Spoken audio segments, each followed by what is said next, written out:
Los procesadores Ryzen han tenido una gran popularidad en los últimos años, gracias a su rendimiento y su variedad de precios, en especial los modelos económicos. Hablando claro de sus CPUs en escritorio. Sin embargo, Ryzen entró al mercado de portátiles recién en su tercera generación, e incluso con una arquitectura anterior a la generación propiamente dicha. Digamos que en los portátiles salían como Ryzen 3000, pero tenían la arquitectura de los Ryzen 2000 de escritorio. Esto último lo explico en este video por si quieren más detalle. Por esa razón no recomiendo comprar portátiles con Ryzen 3000, ni siquiera en Ryzen 7. Pero como a veces no basta solo con la teoría, les mostraré el rendimiento actual del Ryzen 3500U con su integrada Vega 8 de la serie 3000, y así demostrarles si en verdad vale la pena aún en estos años. Pero antes... Este video llega gracias a GIFGMall. GIFGMall es una tienda de claves de software con más de 15 años de experiencia en el mercado. Aquí podemos encontrar claves de Windows 10 Home o Professional a un precio totalmente reducido a comparación con las tiendas de Microsoft. El único detalle de las claves de Windows es que son claves OEM, por lo que se adhieren a la placa madre de tu ordenador, pero pasar de $200 a menos de $15 es una oferta que no puedes dejar pasar. Se puede pagar con PayPal o con tarjetas Visa o Mastercard. Y lo mejor de todo es que el código te llega al instante de haber completado la compra. Más información en la descripción del video, además de un código de descuento. Muchas gracias a GIFGMall por patrocinar este espacio. El Ryzen 3500U es un procesador de 4 núcleos y 8 hilos, que cuenta con la gráfica integrada Vega 8 de la serie 3000. Esto es muy importante porque hay personas que creen que como es Vega 8 es mejor que el Vega 7 de la serie 5000. Y no es así, ya que cada serie tiene sus propias Vega. De todas maneras, en este video podrán ver el rendimiento del Vega 8 de la serie 3000 y si se parece al rendimiento gráfico del Vega 7 del Ryzen 5500U. El portátil que usaré para las pruebas es una VivoBook del 2019, año en donde salieron los Ryzen 3000. Tiene 4 GB de RAM soldadas a 2400 MHz y le he agregado 8 GB más, siendo un total de 12. Primero nos enfocaremos en el rendimiento bruto del procesador. En Cinebench R23 tenemos 811 puntos en mononúcleo y 2578 en multinúcleo. Esta es una prueba sintética en donde nuestro procesador tiene que renderizar una imagen ultra pesada midiendo la potencia de nuestro CPU. Ahora, con la misma prueba, con el Ryzen 5500U, obtuve 1161 en mononúcleo y 7086 en multinúcleo.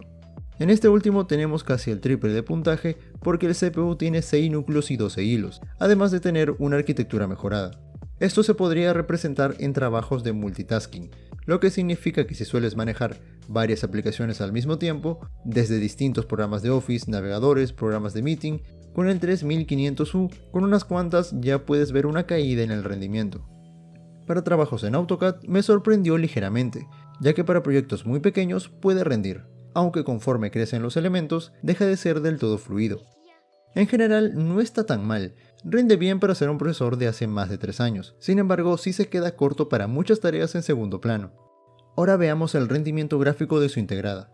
En Dota 2 en 1080p con la configuración gráfica en el más rápido tenemos una media de 54 FPS, aunque en fases de líneas podemos estar por encima de los 60 y en grandes teamfights podemos bajar hasta 45.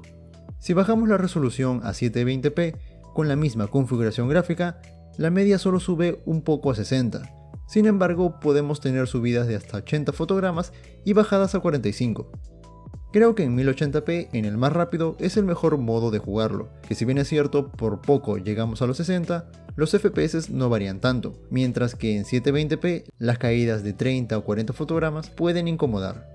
En Counter-Strike Global Offensive, en 1080p con la configuración gráfica en todo bajo, tenemos una media de 25 FPS y en algunas zonas interiores podemos llegar a los 30. En 720p con los gráficos en bajo subimos a 44 FPS de media, aunque en algunas zonas podemos subir a poco más de 50. En este caso en 720p por lo menos es jugable, aunque claro para hacer un shooter no es lo que se quisiera. En Fortnite tenemos un poco más de opciones. Primero, usando el DirectX 11 en 1080p con los preestablecidos de calidad en bajo, obtuve unos 40 FPS de media, pero su rendimiento era inestable. En 720p la cosa mejoró a unos 52 FPS de media, incluso pudiendo tocar los 60 fotogramas. Sin embargo, la inestabilidad aún persistía, aunque aún así puedes hacer unos kills. Cambiando el motor gráfico a modo rendimiento, en 720p con todo en bajo mejoramos ligeramente. Si bien podemos subir a 80 FPS, aún se sigue sintiendo la inestabilidad, ya que puede bajar a 35 fotogramas. pero si activamos la sincronización vertical, podemos mejorar muchísimo la estabilidad, teniendo en casi todos los casos 60 FPS. Al activar esto, el ordenador solo se concentrará en obtener 60 fotogramas, aunque en algunos casos no use el 100% de la gráfica. Y si bien es cierto, en ciertos casos puede molestarnos, en este estamos prevaleciendo solo la estabilidad. Ahora pasemos a los juegos AAA. En GTA V en 720p con los gráficos en medio, obtuve una media de 28 FPS, pero con algunas bajadas de hasta 25 o poco menos. Para conseguir estar por encima de los 30 o por lo menos no bajar tan seguido, se tiene que bajar la resolución a 800 x 600p. Con los gráficos en medio tenemos una media de 30 FPS. Tal vez no sea la mejor resolución, pero con esto por lo menos mantenemos el mismo resultado en GTA Online, ya que tenemos una media de 29 FPS. En 720p ronda más por los 25. En Call of Duty Warzone 2.0, en 720p con todos los gráficos en bajo, tenemos una media de 15 FPS, injugable. En 800 x 600p con los gráficos en bajo y con una escala de resolución en 60%, siendo un 640 x 490p, la media sube a 25 FPS. Sin embargo, si nos tomamos el tiempo de descargar los shaders para su optimización, podemos subir unos 3 o 4 FPS. Pero lo más importante es que se siente un poco más fluido. Ahora, en ningún caso llegamos a tener más de 30 estables, y siendo un shooter competitivo, dudo que existan personas interesadas en jugarlo así. En Shadow of the Tomb Raider, en 768p, que es como un HD, con los gráficos en todo en bajo, tenemos una media de 15 FPS. Si bajamos un poco más la resolución, a 900 x 600, la media sube a unos 22 fotogramas, aunque por lo menos no es inestable, o por lo menos no tanto. Claramente aquí ya comenzamos a ver los límites, y como verán en las siguientes pruebas, es algo constante. En Metro Exodus en 720p con todos los gráficos en bajo, tenemos unos 16 FPS de media.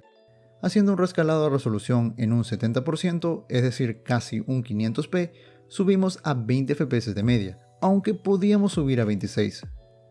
Si seguimos bajando el rescalado a 50%, subimos a 26 FPS de media, y con algunas subidas a 30. Es más jugable, pero la resolución es bajísima.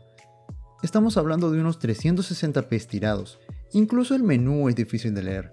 Si quieres 30 FPS en la mayoría de los escenarios, tendrás que bajar a 40% del rescalado, siendo un 288p, pero aún así sigue siendo una mala experiencia. En Red Dead Redemption 2, la situación no era distinta. En 720p con la configuración en el mejor rendimiento, tenemos una media de 16 FPS. Si bajamos el rescalado al 75%, subimos a 20 fotogramas. Para conseguir un poco más de jugabilidad, tuve que bajar el rescalado al 50%. Nuevamente hablamos de un 360p, y aún así solo llegamos a 25 FPS. No bajé más porque no había para bajar más, y sinceramente, aquí ya me resultaba difícil de ver los objetos. En Far Cry 5 es más de lo mismo.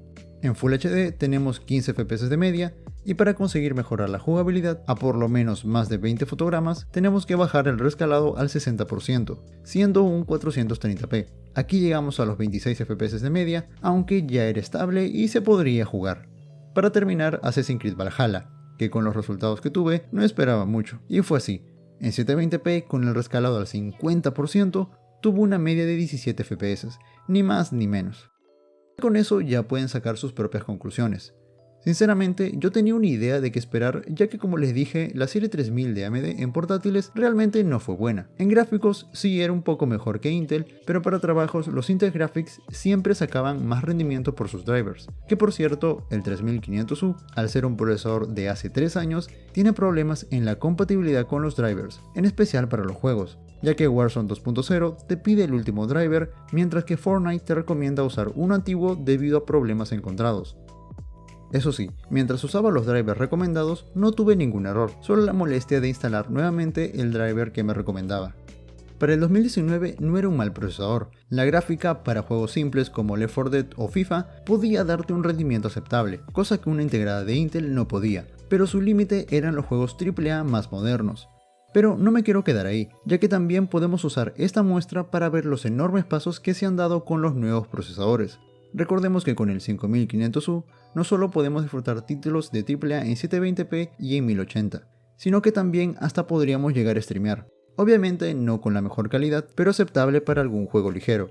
Con el 3500U intenté streamear Dota 2 con un lienzo de salida de 720p con el codec X264 en Very Fast, y el rendimiento fue desastroso. Los FPS bajaban fácilmente a 25 fotogramas, y eso que lo estaba usando con la resolución en 720p con la configuración del más rápido. En el 5500U en 1080p con todo en bajo teníamos 60 FPS y estaba en Faster, que es un punto más a Very Fast. Con esto no quiero decir que el 5500U sea un procesador para streamear, solamente lo menciono para comparar la mejora que ha existido en 2 generaciones. Por esta razón, a pesar de que vean Ryzen 5 o 7, fíjense en la serie del procesador, y si tienen al mismo precio uno que es más actual, elijan ese. Este video es dirigido para las personas que piensan comprar un portátil con el 3500U, o incluso cualquier Ryzen de la serie 3000. Ya que la gráfica, con todos los límites que le han visto, con los Ryzen 7 solo sube unos 5 FPS debido a los núcleos que le suman, pero sigue careciendo en potencia. Regresando al 3500U, si te lo venden a $350 me parece bien, ya que para cosas simples va excelente.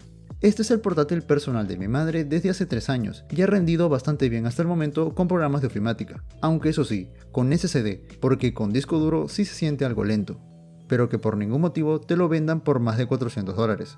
En caso contrario, podrías optar por una IdeaPad 3 o una HP, ambos con Ryzen 5500U por más de $500, teniendo un rendimiento exponencialmente mayor. Incluso el Ryzen 3 5300U sería una mejor opción al 3500U. Eso ha sido todo por el video de hoy. Muchas gracias por ver hasta aquí. Si te ha gustado, suscríbete, regálame un like y comparte el video con tus amigos. No te olvides que puedes seguirme por mis redes sociales en donde respondo todos sus mensajes. Cuídense mucho y nos vemos en el próximo video.